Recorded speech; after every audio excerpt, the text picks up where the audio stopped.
Right then, I've put together this little presentation for those that want to essentially do any endurance event, including high rocks, over the next kind of few months. So this is all about planning your program, and the title is Individual Correctives and Working on Weaknesses is the key to the whole program, which I'm going to explain.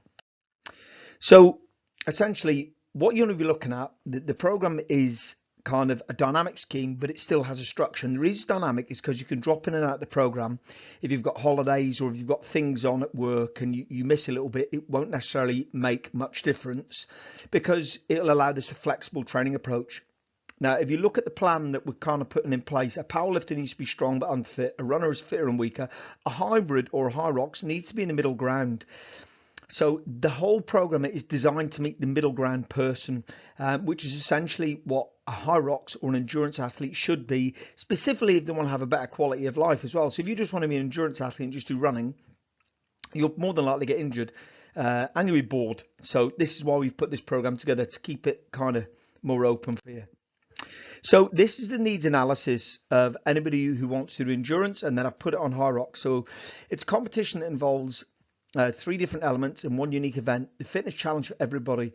There's a combination of strength, endurance, and they're all measurable. And that's what makes it really relatively easy to program for from a scientific perspective, an S&C perspective, which is hopefully what we're going to do.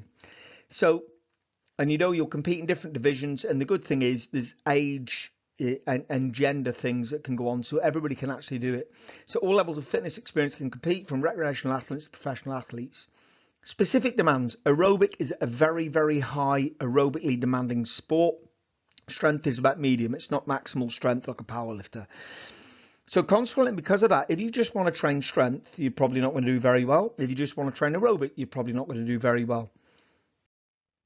So the measurable tests that we all need to take part in the next couple of weeks are the first one's a Cooper's test, a 12-mile run, which I'm going to organise with everybody, where we can all go together and you run at your own pace for 12 minutes and then you take your distance. This is going to give us an idea of where our aerobic system is and how hard we need to train with regards getting ready for an endurance event.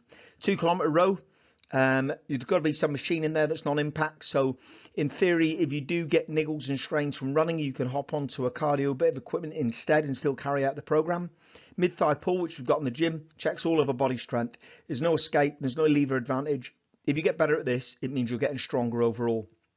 And max press-ups. Put max press-ups in.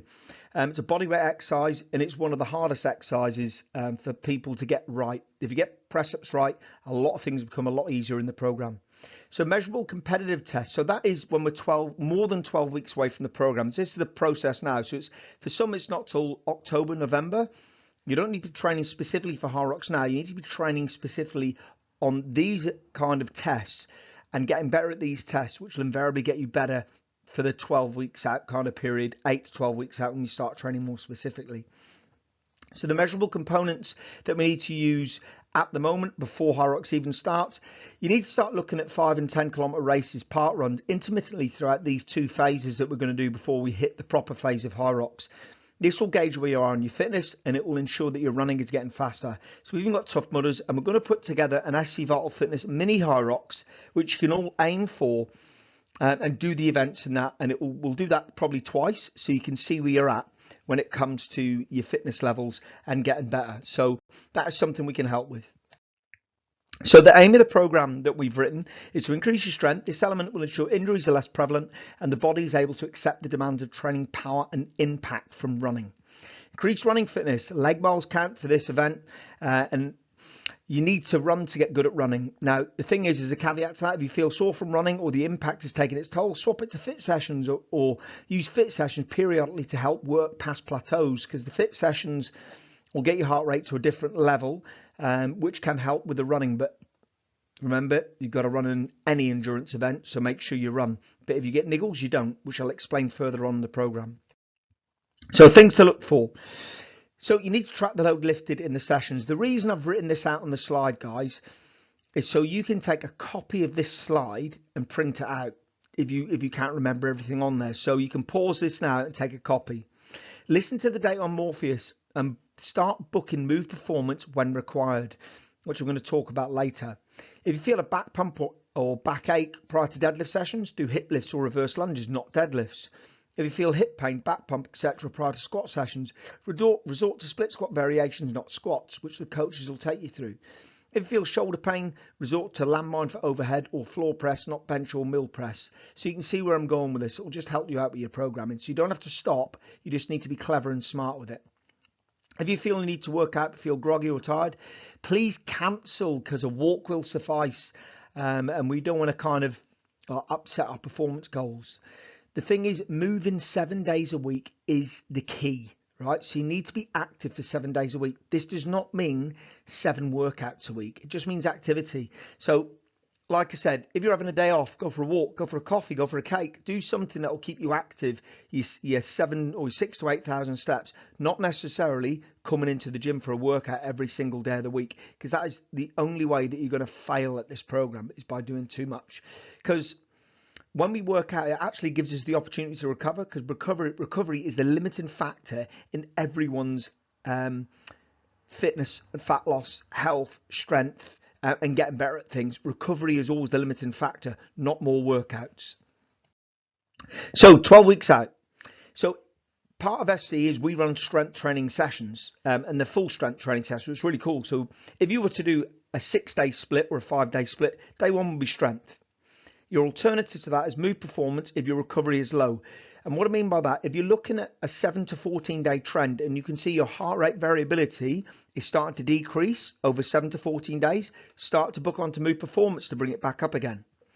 Day 2, CV, run steady and slow. This is at the moment, just to get yourself the leg miles in.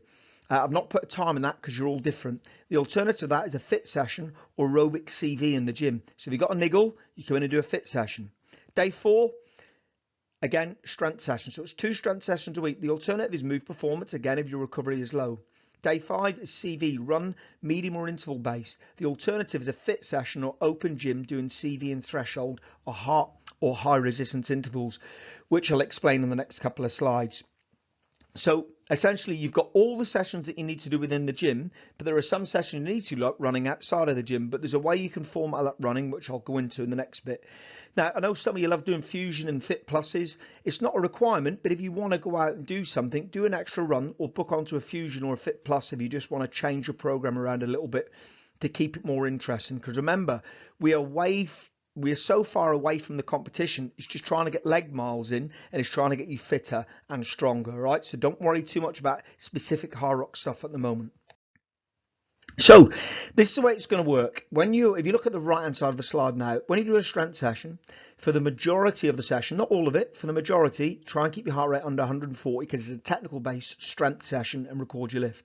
On a move, it's the same, but on a fit or a fusion or a cardiovascular, it's going to be variable depending on what you do.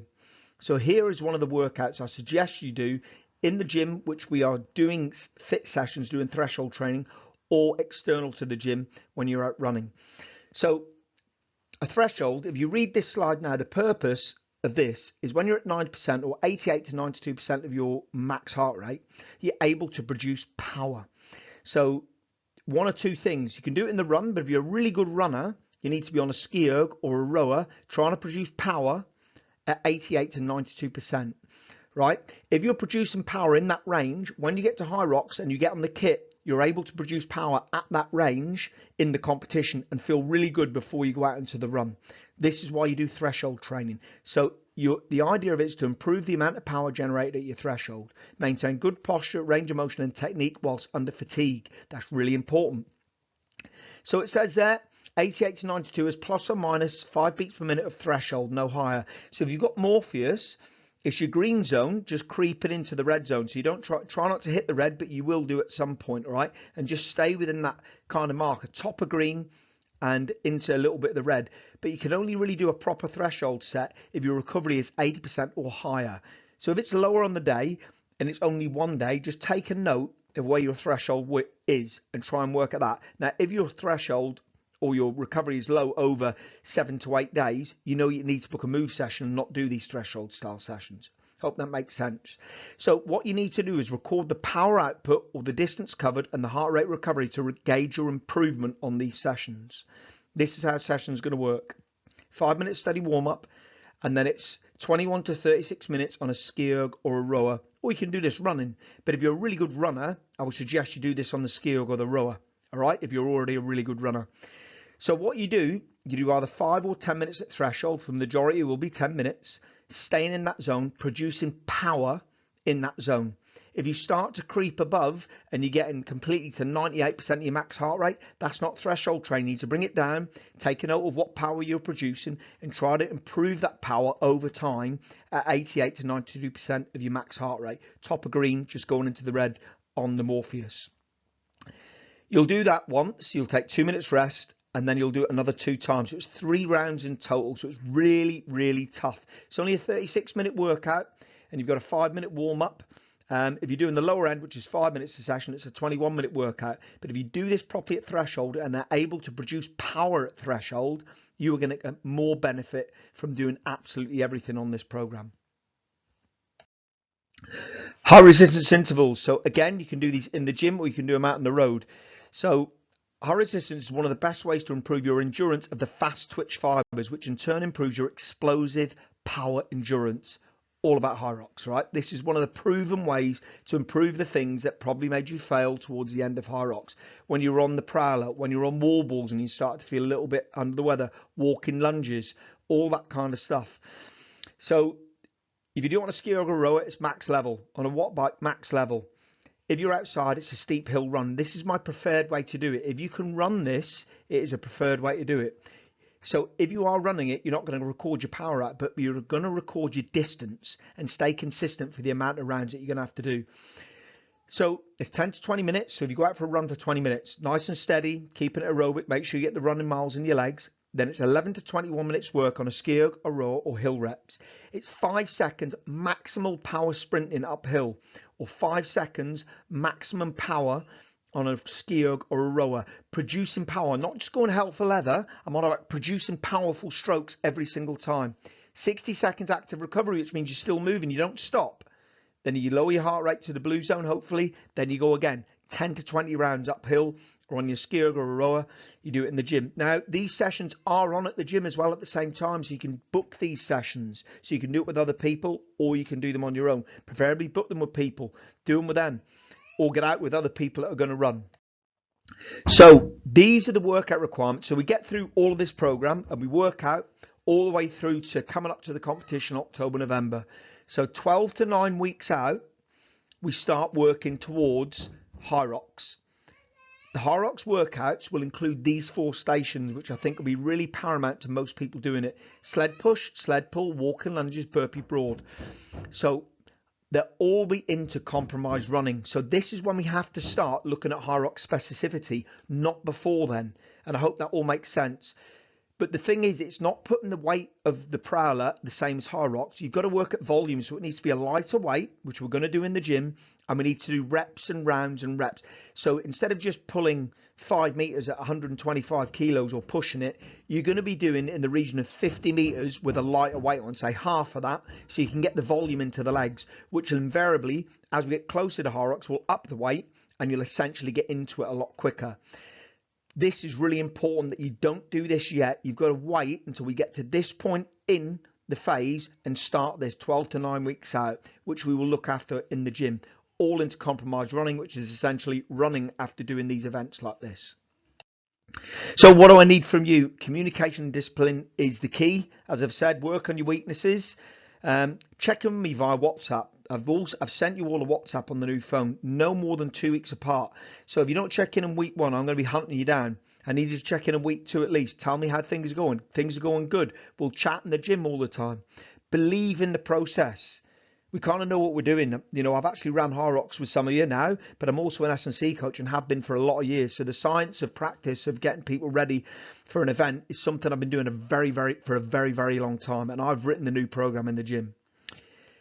Discipline is high. To complete 80 to 90% of what is set out. So we set this program out. If you complete 90% of it, brilliant. If you complete 100%, wow.